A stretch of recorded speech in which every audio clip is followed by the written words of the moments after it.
అందరికీ నమస్కారం అండి. మనం విశాఖ నగరంలో ప్రతిరోజు జరుగుతున్నటువంటి రోడ్డు ప్రమాదాలు, దాంట్లో జరుగుతున్నటువంటి మరణాల గురించి మనందరికీ తెలిసిన విషయమే. సగటున ప్రతిరోజు ఒకళ్ళు రోడ్డు ప్రమాదాల్లో మరణించడం, అదేవిధంగా 4-5 గాయపడటం, వీరిలో కొంతమంది శాశ్వతంగా వికలాంగులుగా మారటం జరుగుతూ ఉంది. వీటన్నిటికీ కూడా ఈ రోడ్డు ప్రమాదాలకి కారణాలను పరిశీలించినప్పుడు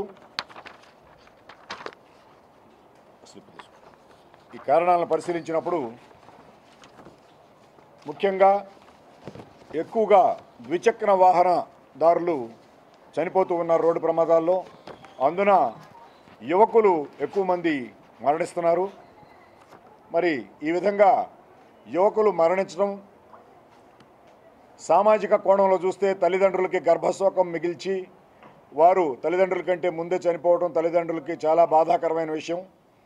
తర్వాత మరి ఒక యువకులు చనిపోయారంటే అది మన నగరానికి, మన రాష్ట్రానికి, మన దేశానికి నష్టం. ఎంతో ఉత్పాదకత సాధించవలసిన వారు యువకులు, మరి ఇంకా చాలా వయసు ఉన్నటువంటి వ్యక్తులు వారు అకాల మరణానికి గురవటం అంటే అది మరి ఒక రకంగా జాతీయ నష్టం. ఈ విధంగా రోడ్డు ప్రమాదాల ద్వారా చనిపోయిన వారికి, మరి గాయపడిన వారికి ప్రభుత్వం కూడా మరి వీళ్ళ చికిత్స కోసం కొంతమంది చికిత్స పొందుతూ తర్వాత చనిపోతుంటారు 3-4 రోజులకి. ఈ చికిత్సకి ప్రభుత్వానికి కూడా చాలా ఎక్స్‌చక్కర్ మీద భారం పడటం, ఖర్చులు అవుతూ ఉన్నాయి.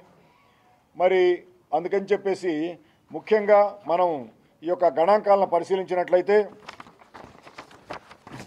2023 సంవత్సరంలో హెల్మెట్ ధరించకుండా జరిగినటువంటి రోడ్డు ప్రమాదాల సంఖ్య 114, దాంట్లో మృతుల సంఖ్య 127.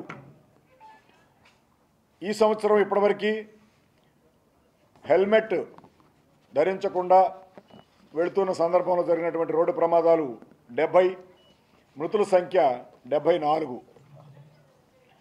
మరి ఇది గమనించినట్లయితే హెల్మెట్ ధరించని కారణంగా ఎంతమంది చనిపోతున్నారో మనకు అర్థమవుతుంది.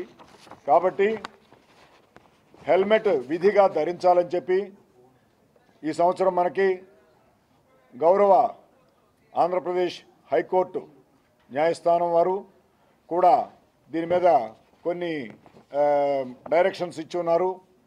విస్తృతంగా హెల్మెట్ ధారణ మీద ప్రచారాన్ని కల్పించవలసిందిగా, విధిగా ద్విచక్ర వాహనదారులందరూ కూడా రైడర్ మరియు పిలియన్ రైడర్ అంటే ముందు నడిపే వ్యక్తి, వెనక ఉన్న వ్యక్తి ఇద్దరు కూడా హెల్మెట్లు ధరించాలి అని చెప్పి మరి మన రాష్ట్ర అత్యున్నత న్యాయస్థానం దాని మీద మనకి డైరెక్షన్స్ ఇవ్వడం జరిగింది. దీంట్లో భాగంగానే పోలీసు వారు, అదేవిధంగా జిల్లా లీగల్ సర్వీసెస్ అథారిటీల వారు అందరూ కూడా మరి వివిధ వర్గాల్లో ముఖ్యంగా యువకులు, ద్విచక్ర వాహనదారుల్లో అవగాహన కల్పించే కార్యక్రమాలు చేయవలసిందిగా కూడా కోర్టు ఆదేశించి ఉన్నది.